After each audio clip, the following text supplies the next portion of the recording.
I don't think we've really improved since maybe Ange's last season. I don't think we've really kicked on all that much. If you're sitting down with Real Hatate and Daizen Maeda this summer and saying, here's a new 4-year deal for you, and they can say to Brendan Rodgers, well, what's your plans long term? The only man that they can replace Greg Taylor with is the one he replaced. They have to bring Kieran Tierney back.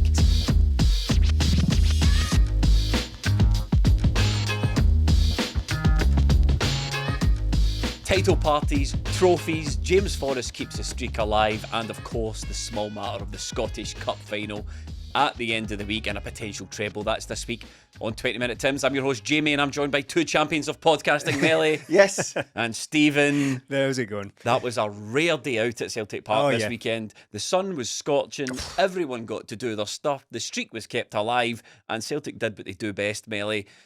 Lift trophies. Yeah, Celtic doing their stuff, and James Forrest, I would say, getting to do his stuff, but if he'd done his stuff earlier, we'd all have been fine with it. But everybody in the stadium willing the guy on to bag the goal, and oh, what a moment. It was one of those ones that you keep watching when it comes up. It was just incredible to see. Like, there's not going to be a reaction to that, to an equalising goal against St Mirren in a meaningless game again. It was just that perfect moment to end the league season anyway, where James Forrest scores the goal to rescue a point for Celtic. It was unbelievable, the release of emotion and just seeing all the players so happy for him. Stephen, it was absolutely brilliant. I did genuinely love that moment. I was thinking at the time, like, everyone just wanted James to score, and he was being so unselfish in the game. And he was, first of all, in terms of pure professionalism, the guy was chasing his own personal record, but he put the team first. You could tell at every opportunity he put the team first. It was brilliant to see, but also very frustrating, because his main thing was he was trying to win the game. He changed the game when he came on. He was one of the best players, if not the best player in the park. All those wee clipped, hung up crosses. I thought, God, James, we're seeing some of your best football at the moment, right? But that aside, all of that sort of in-game stuff aside, when he scored, the pop in the stand, to use some wrestling parlance, was absolutely unbelievable. What a hot angle it's been. People really bought into the gimmick, didn't they? And but everybody was so happy for him, and it made me feel good, because I think that proves one thing, and it's probably true for most football fans, but definitely Celtic fans. It doesn't matter how much stick really you give a player. James Forrest has never been anyone's favourite Celtic player. But we've always got your back. We've always got your back, so we might sort of have a moan about you, and that goes for any player when you're playing in the hoops.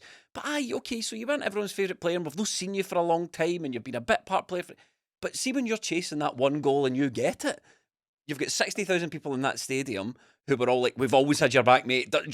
And that's how it felt. It just felt like it was collective joy for the guy finally getting a goal. I just want to say though, a lot of talk like he's retiring, even from Brendan. He's still got another year on his contract. He's not dead. So if he, so we have to do this next season as well. But it was great to get it ticked off. It was just such a good moment. It was 60,000 screaming Jamesy Maniacs while he played. Yeah, it was a genuinely lovely moment, and it was a weekend full of it, because the same weekend we saw Crystal Palace beat Man City to win their first ever trophy in their entire history. You might have, mate. I don't watch that English muck.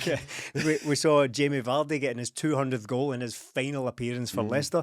It was kind of a weekend full of these triumphant closing of loops, and a reminder that in amongst all the utter tedium that has become football discourse these days, talking about net spends and who owns what and which dodgy regime owns such and such a club and takeovers and all that. Sometimes that's enough about Livingston. Sometimes football still has nice stories to tell ultimately, and it's about these moments. So it was great that James Forrest got that.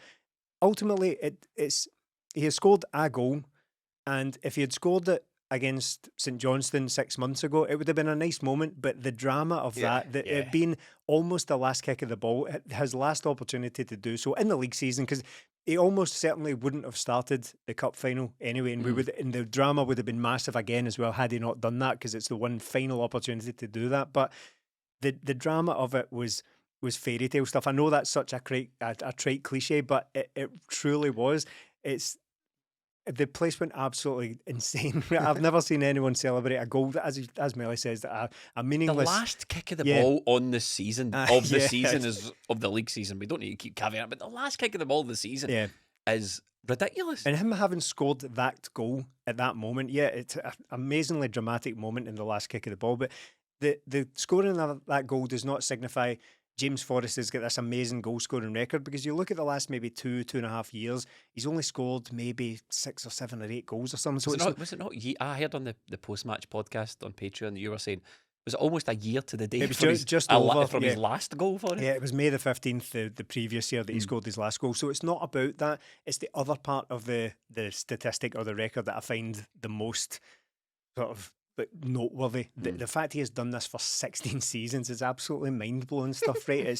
It's not, again, it's a goal in this season, but the far more interesting part of it for me is that he has been around this club contributing for 16 whole seasons, which is ridiculous stuff and almost unheard of in the modern era. So I'm really happy for the guy, because quite aside from the fact that he is a bona fide, legitimate, inarguable Celtic legend, whatever box you want to tick, he absolutely ticks it, right, for a Celtic legend.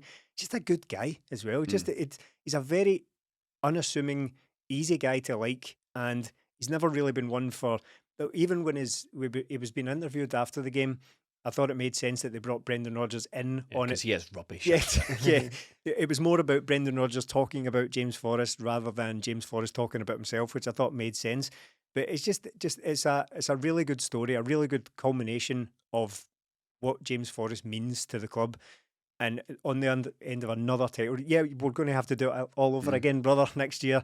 But it's just a really great moment for not only him, but for the fans. I get a final thing on it. I get the feeling that he more wanted to do it for the fans because we'd made such a big deal of it than himself. I did notice that in a lot of the celebrations, the goal, the title, and all that, there was a lot of pushing James Forrest to the front. Yeah. There was a lot of, and I think that happened earlier on in the season as well, like pushing him to the front of the celebrations, because he is just quite an unassuming guy. But it's one of those great. I think is one of you on the podcast compared it to the Jozo moment. It's just like one of those great things that, in terms of importance, it's not up there with Tom Rodgick scoring at Hampden, obviously. But in terms of moments, and that's something we've been talking about a lot this season, it was just a great moment of the season. It was a great way to cap off what was a pretty pish performance, really. But it doesn't matter. We weren't there for the performance. No, and that's why it's so important, isn't it? Because if any other player on the pitch scores it, it's meaningless, isn't it? Yeah. But this felt like a James Forrest goal rather than a Celtic goal. Everybody was willing him on, teammates, fans,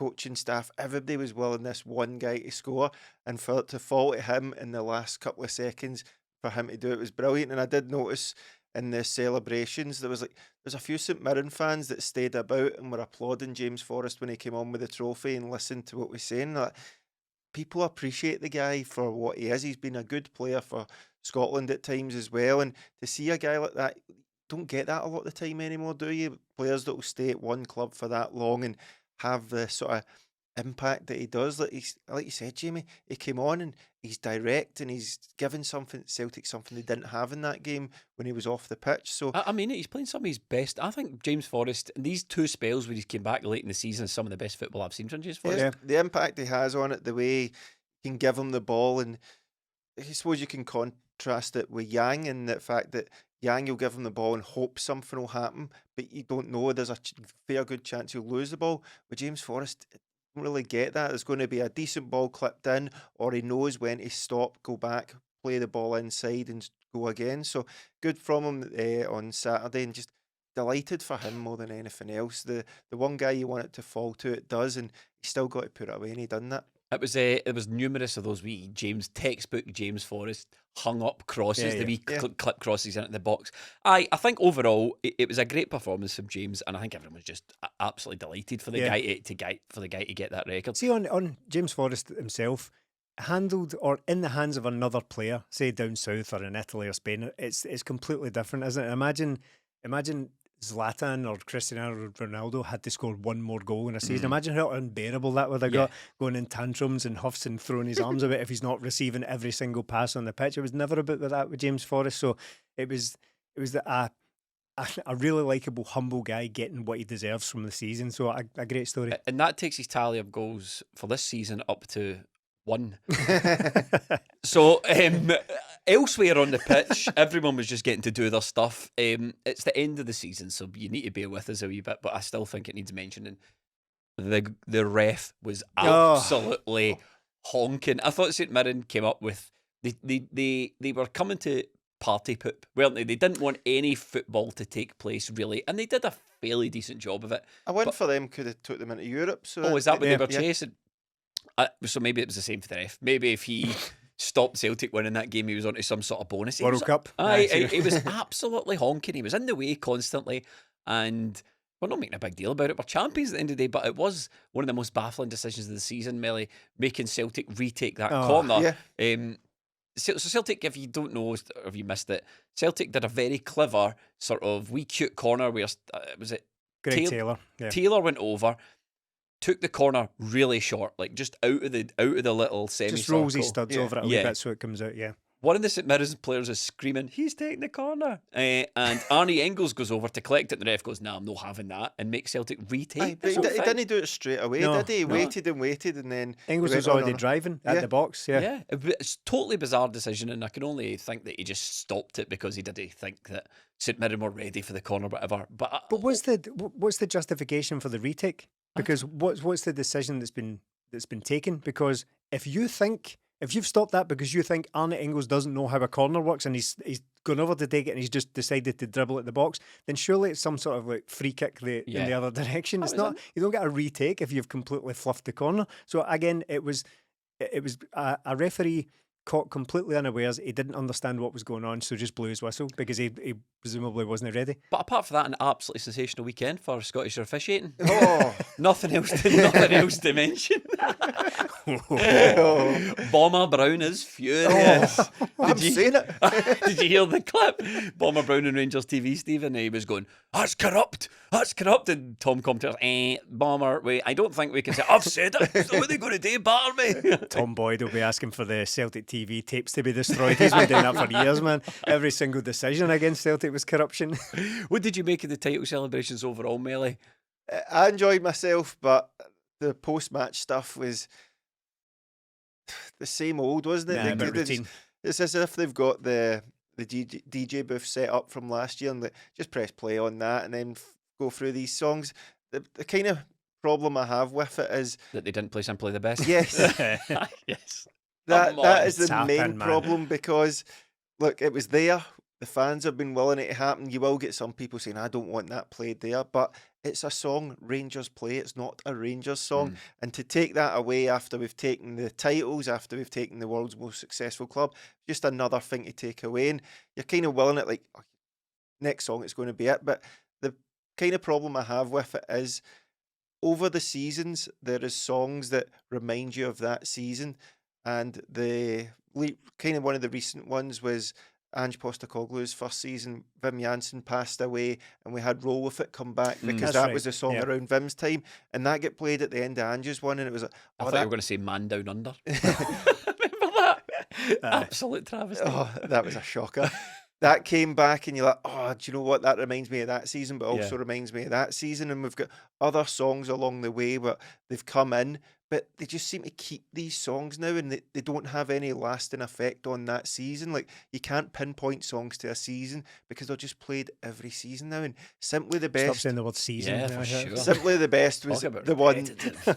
Simply the Best was the one this Talk campaign. about repeating yourself, man. Say season more. Simply the Best was the one for this campaign. Yeah. And Celtic passed up that opportunity, and you're not going to get a better I know. opportunity. And to go out of the stadium then and to see them basically tweet about it, like, Yeah. you had the opportunity in there, and I just thought it's the same tunes over and That over. was a world-class tweet that Celtic put out. Yeah. That was some excellent tweeting. Very enjoyable. It's, But like- it was a tap in at the Aye. best. Even what they did with the tweet was the first couple of dun dun dun. Aye. dun. That's instantly recognisable. We would have pissed ourselves laughing, just cut it off there and then, right?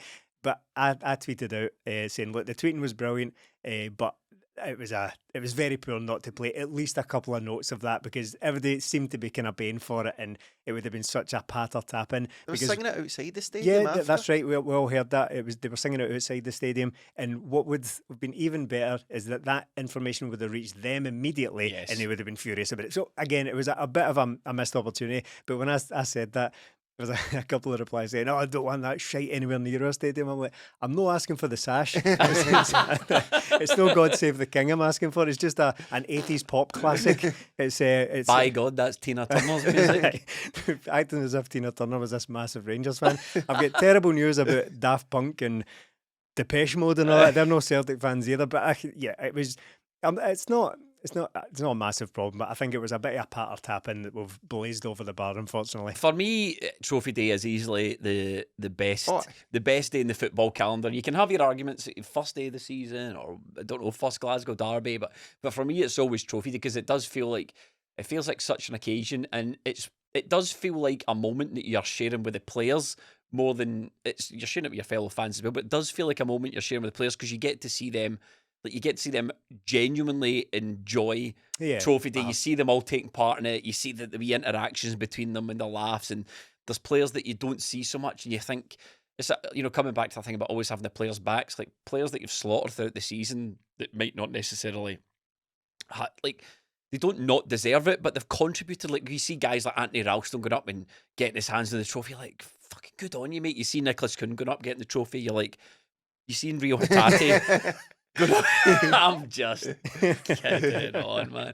But you see, you deserve your trophy. You deserve your trophy. You deserve it.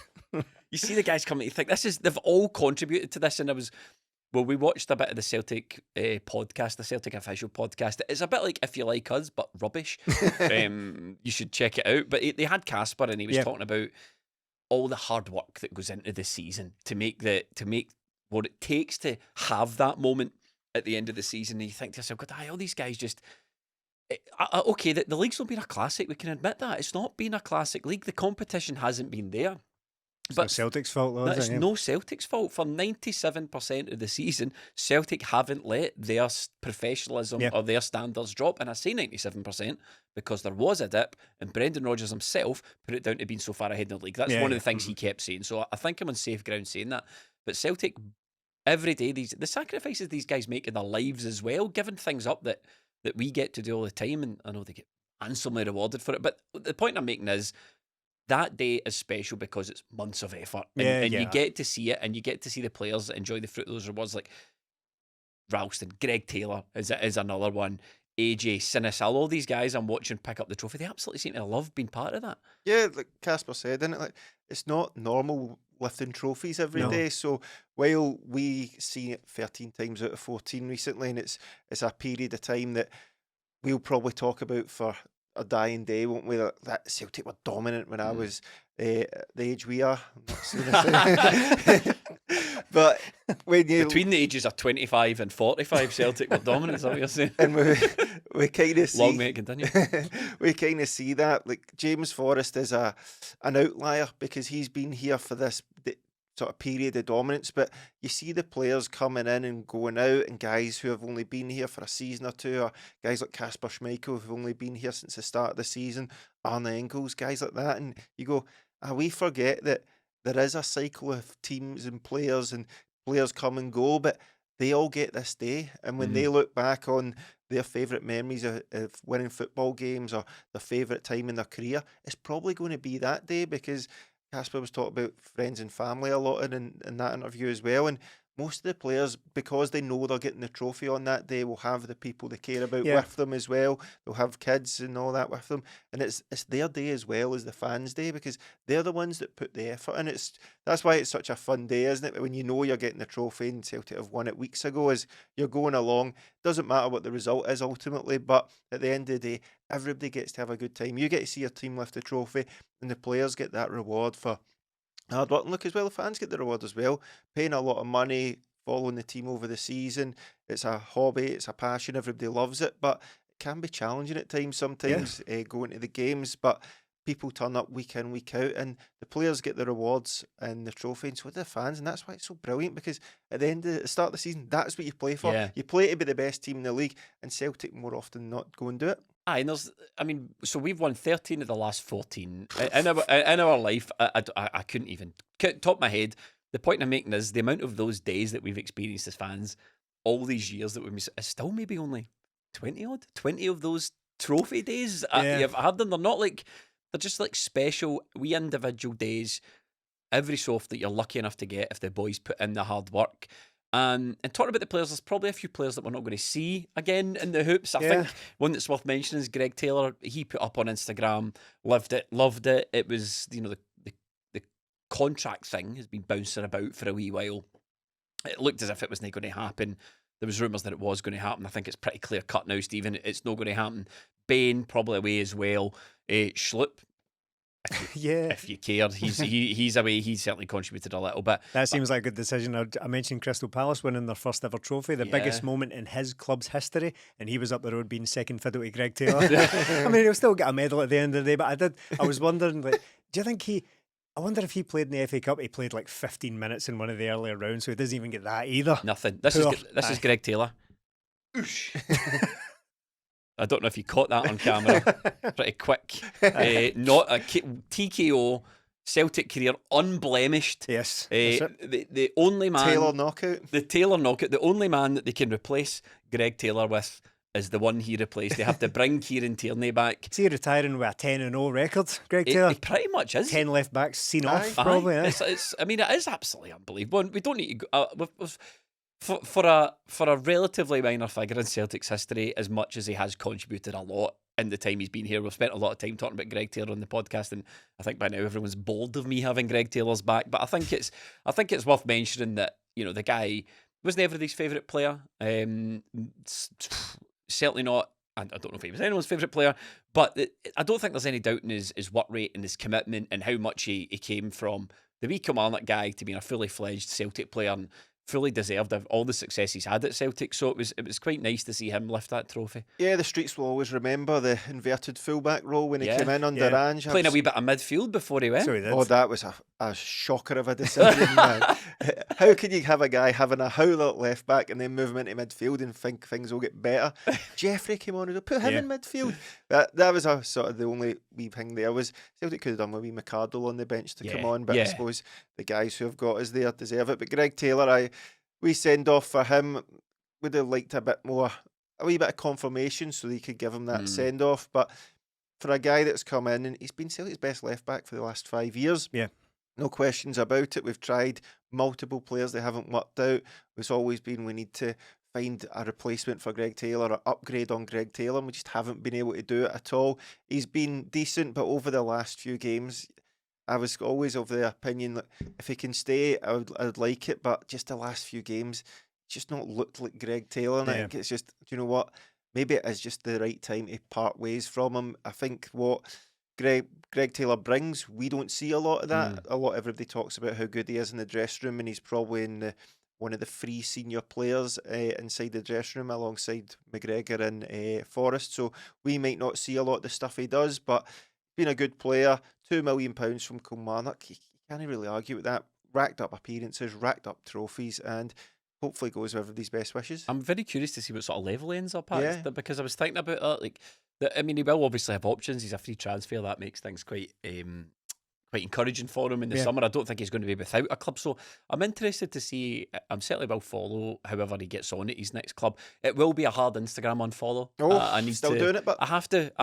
Yeah. For people don't know, very hardline approach to things. When as soon as you leave Celtic, I unfollow you on Instagram. That's the end of it, and it will be a hard one to see Greg go. But he goes with everyone's best wishes. Well, he goes with my best wishes. I'll just not be keeping up to date. Jeffrey Schlupp, Stephen, another one we're not going to see next season. Okay. He contributed a few games. There was that heady 3-week period where we thought that we'd turned into something with Jeffrey Schlupp, but he looks. Was it Bayern Munich? I think one of the Bayern games. Yeah, he was looked, Colossus. Yeah, he looked absolutely outstanding, and it even led me to think, well, here we go. This is what Celtic should be getting, because this is a signing that looks to all intents and purposes an upgrade in every conceivable way. But then that was it, really. It just sort of chucked it. By the looks of it. That's it. I was going to say, he looked like the most checked out player I think I've ever seen. A guy who's probably, as we speak, probably lining up his next move. I remember that sort of brief period where everyone was talking about how we could maybe get him for 30 grand a week, because that seems absurd now as well. But Greg Taylor be like, give that to me. I'll stay. I want to give somebody 30 grand a week. You wouldn't give Greg Taylor 25. We can give it to Jeffrey Schlupp and have those two, have him competing with Tierney. Again, all this stuff was happening even on this podcast, but it seems mental. We don't have to talk someone a shit about the season, don't we? Not 10 years of this. It's almost our 10th birthday of this nonsense. But no, I think it's very clear that he is probably working on his next move, and is very much sort of tailoring off. No Oh. pun intended. Tapering off his career. So nothing really to add That's on very- Jeffrey Schlupp. aye. He ended up. Like I say, I joked about him having left, missed out in Crystal Palace's biggest moment in their entire history. But he's come up here, and yes, he will experience the whole Celtic package. But ultimately, he's probably destined to be one of the most forgettable loan signings we've had in recent times. Not to say he's a bad player. It's just he came in, looked quite good, but Greg Taylor got his place back, and that was all she wrote, really. Scott Bain is another strange one, first signed by Brendan. He's sort of been there pushing things along at the back, Melly, but he's never been a Celtic mainstay. I think Celtic are of the view that they probably pay him a wee bit too much money, is what they probably think, and they are going to go out and get another sort of third choice, homegrown goalkeeper that's hardly ever going to play in behind Casper and Vinny. But it's I'm not having Vinny as a nickname, by the way. Why? Because there's no Vin in his name. What's his name? Viljami. Okay. Billy. My cousin Villy. There we go. I just Scott Bain's good, but I mean, there was a period of time as well under Neil Lennon. Scott Bain played a lot of football. He contributed things, not so much this season, but he was famously, I think I'll remember Scott Bain for Neil Lennon's "I've got 3 third choice keepers" comment, and I thought that is just so cruel. Yeah. Bain's another strange one. He's been there since Brendan Rodgers' first time round. So you're looking at the guys who's been the constants through these quadruple trebles, and what will potentially have 5 or 6 trebles in X amount of years, and you'll go, you've got your McGregors, your Forrest, your Baines. Just he's one of those guys that's been there. But he came in January under Brendan Rodgers, didn't he? And he's been there since. And look, you kind of need these guys about, but there probably does become a shelf life for him. And for him, what a job it's been, man. Third choice keeper he's second choice for a lot of the time, wasn't he? And he's racked up trophy after trophy, and probably had a great time. So fair play to him, and all the best to him as well. I would quite like to see him go and be first choice at somewhere. Hopefully, I think he's good enough. And hopefully in Scotland. He's not one of those keepers that it's just kind of consistent, but doesn't have those brilliant saves in him. I don't think he was decent enough at everything. He was decent with the ball at his feet, but I can't remember him in pinpoint. I remember that Scott Bain save. I do remember the 3-2 game at Ibrox where he sort of claws it on the line after hitting the post. But apart from that, I've not really got anything with him. But fair play to the guy. And look, fair play to you, Scott, and your totally unremarkable Celtic career. It's the life of a backup goalie, isn't it? He's been a Scotland international as well, so there's no reason couldn't he go away and become that Scotland international again. But I'm just he's leaving. James Forrest coming to the end of his career next season. Greg Taylor's leaving. That identity thing we're starting to lose again. These guys aren't first team starters, a lot of them, but they are the Scottish guys in the dressing room and need that about sometimes. So hopefully I don't know if we've got the next batch coming through, because I think Celtic do lack that a wee bit. Kieran Tierney's coming back, Cal McGregor's there, but these are guys in their late 20s, early 30s, and we need these guys about. Ralston will still be there, but need that identity about. You need that Brendan Scottish core as well. Brendan said he wanted it. Hey lads, Scott Bain's segment was far too long. But a final thing on that, just to adjust a slight factor. Okay. I don't think Neil Lennon ever said I've got 3 choice. Oh, did he not? Or 3 third choice keepers. I think that was us that said that, because what Neil Lennon said at the time when he played, I think it was Connor Hazard. Yeah. He described him as a third choice keeper. And I said, you don't get to call someone a third choice keeper if you have picked him ahead of the other 2. So I don't think he ever publicly said, I've got 3 third choice keepers, because that'd be an outrageous thing to say. So we're congratulating ourselves there on something that we said being really, really memorable. Wow. Yeah. The Scottish Cup final's coming up at the weekend, Stephen, and that was brought to mind, obviously. I want to talk about Brendan Rodgers over the course of the season and how much credit he's due for winning the trophy. There's a treble on the table as well, but it was brought into sharp focus when Rio Hatate didn't make the starting lineup. He came out on crutches, so it's highly unlikely he's going to be playing any part for Celtic again. Last time we've seen Rio.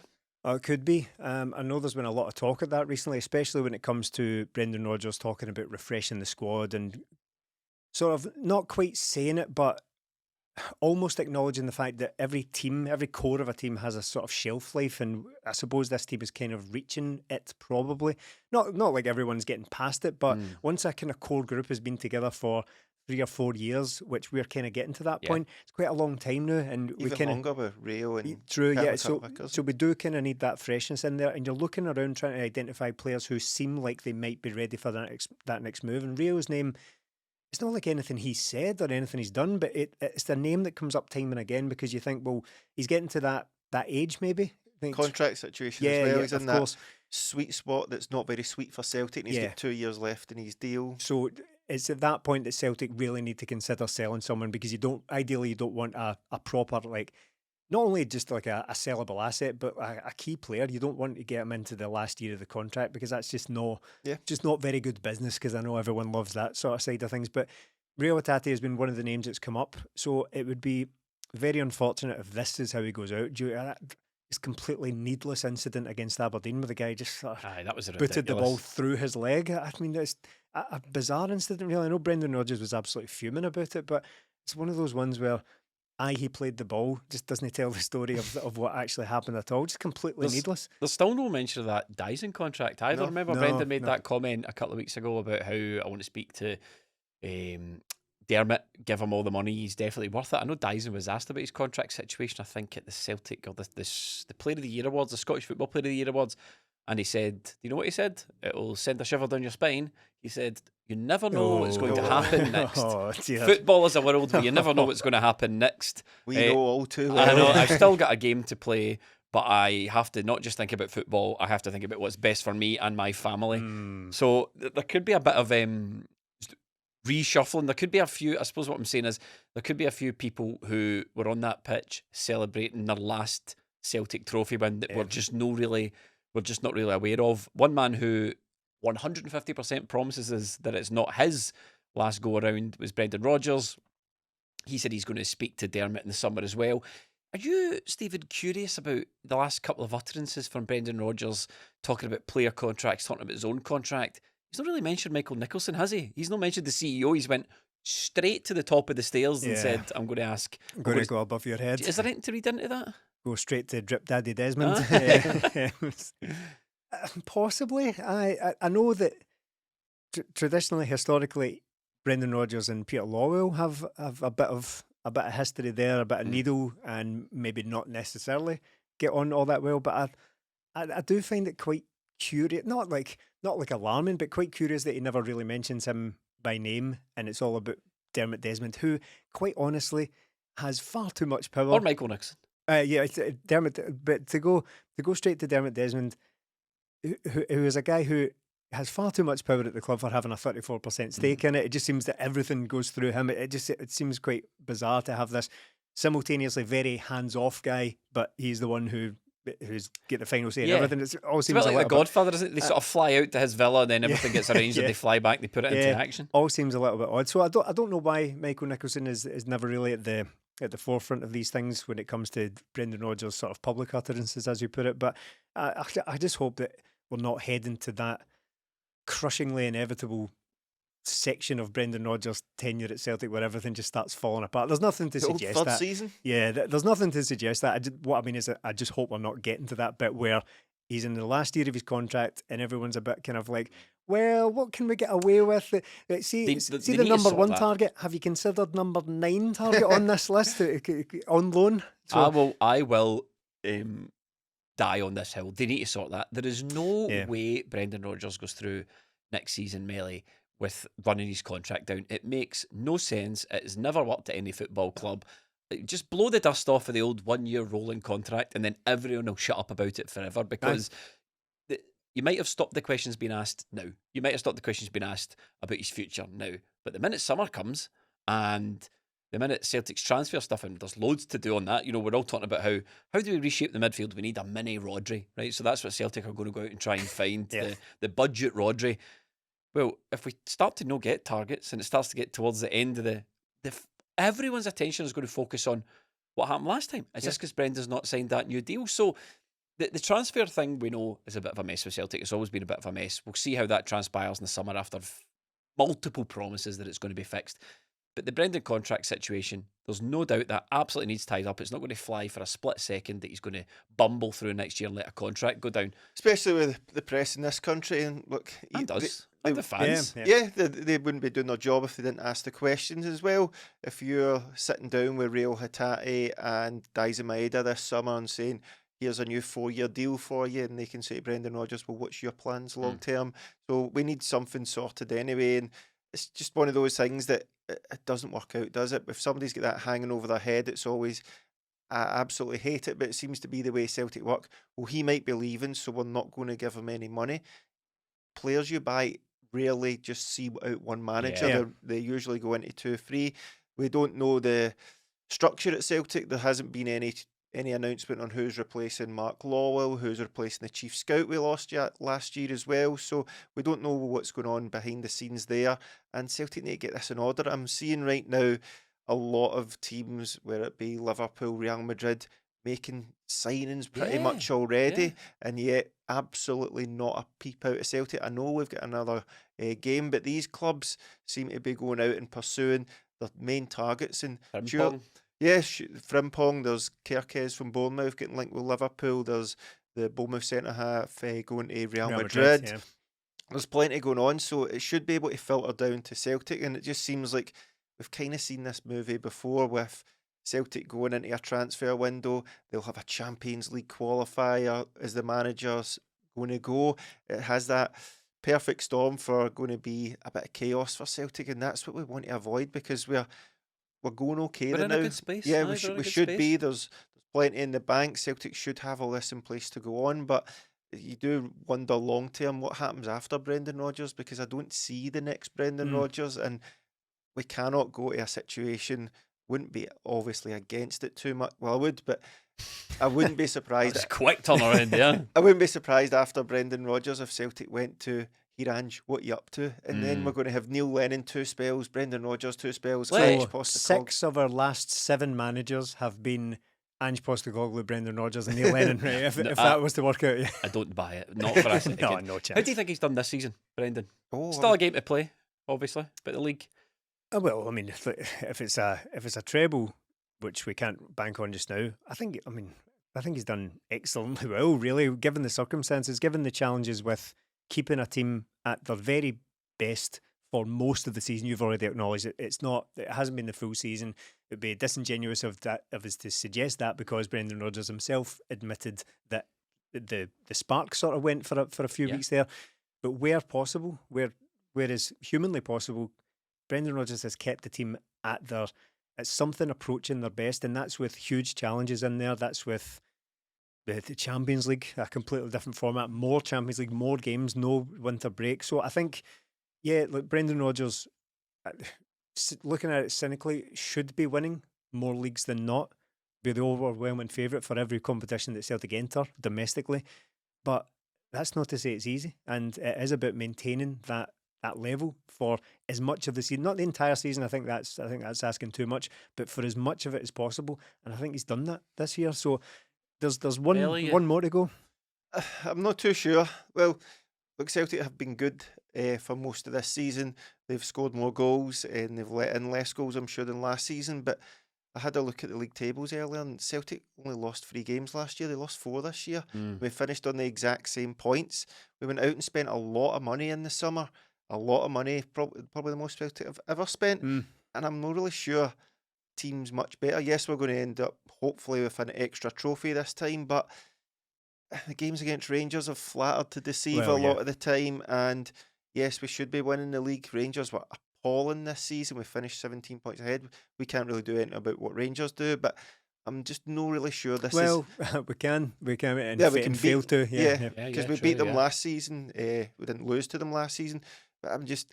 Celtic have been good, deserved champions, but I'm just not sure the expenditure were as good as we maybe could be. No, I think that's a fair comment, because I think you sort of judge, everyone gets judged on a curve, don't they? And Brendan Rodgers is, he's partly to blame for his own successes. He's partly to blame for this, it started with Martin O'Neill, but Brendan kick-started that, gave it an extra boost. And I think it's right to say, you don't want to shit, we don't want to, just because we're all happy we won the league, it would be, as Steve said, disingenuous to sit here and go, Brendan's been absolutely amazing this season. He's been good and he's done well, and the Champions League thing was Champions League was good. I brilliant. think, but I would say I think we need another run at that. I think you need 2 to compare. I think I know the luck of the draw.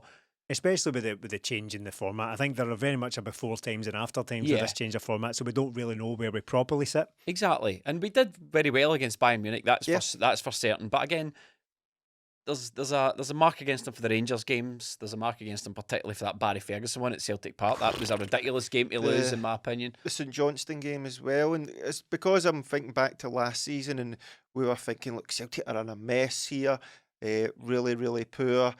When we brought it back and we won the league, and then you think, right, Brendan's came in, got a terrible transfer windows 2 last season, and then this season he's got players in at the start of the season, let's kick on.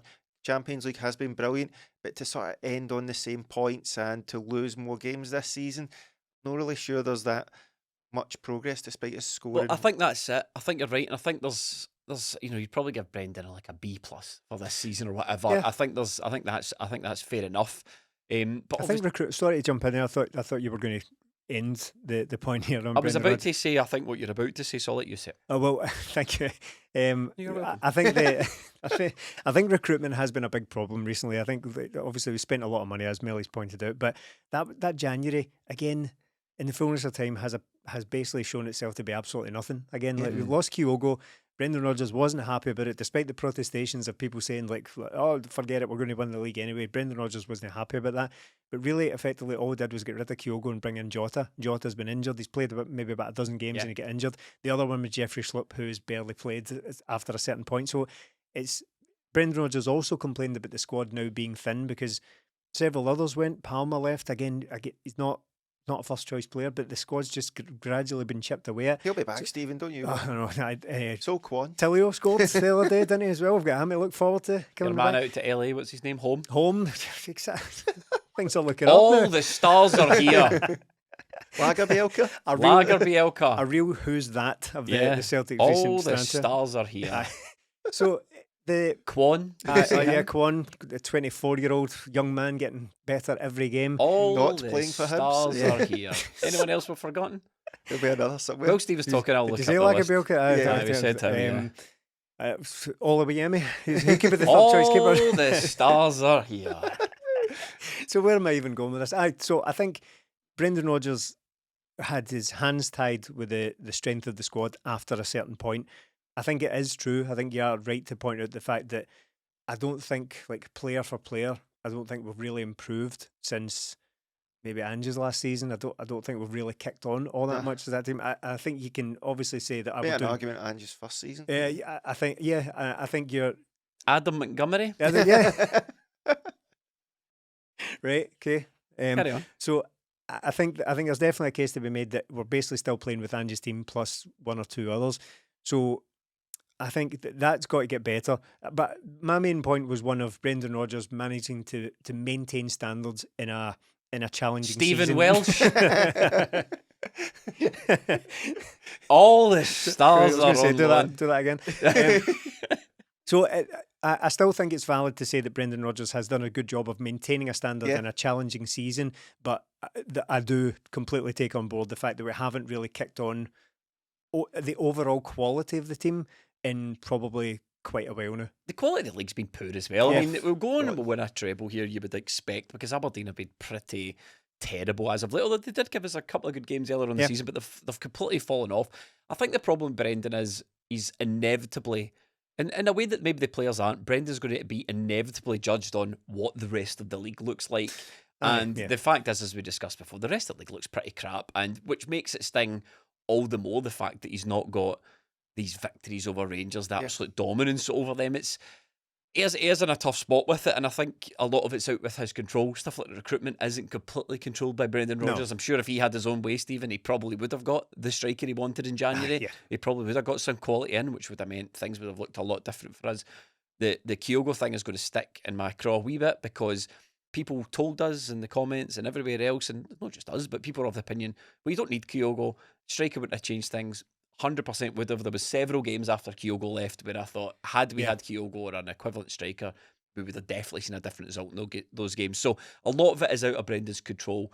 I'm very, very interested. There's going to be quite a lot to go on that needs to go on this summer with Celtic, especially with the players that we know are leaving, and ones like Daizen and Hatate, who very well might leave, and there's other players who might be looking about. Like Daizen's, I mean, after this season, I do worry about that because he's never going to be hotter than right now. He's never going to have higher stakes. He's never going to have higher stock in his football career than right at this very minute. So age as well. Yeah. So that's a difficult one. I will cry. Does it bear thinking about? No, it doesn't, because the repair work needed done to Celtic is going to be pretty big in the summer, and we have loads of content on it. We don't just hang up the boots for summer. No. There'll be loads going on. We'll be at the cup final on Sunday to hopefully watch Celtic win. Probably going Saturday. Yeah, well, I'll be there on Saturday. Sorry, I will be at the cup final on Saturday, hopefully to watch Celtic win yet another trip. We have a live show on Friday. If you're lucky enough to get a ticket, we will see you there on Friday. Patreon.com/20minutetims is where you can support the podcast for extra podcasts, videos, writing. None of that stops over the summer. There'll be a ton of scouting and player identification and good stuff like that on Patreon, so check us out there. But thank you very much. We hope you had a good time on Trophy Day. We certainly did. And one more game to go.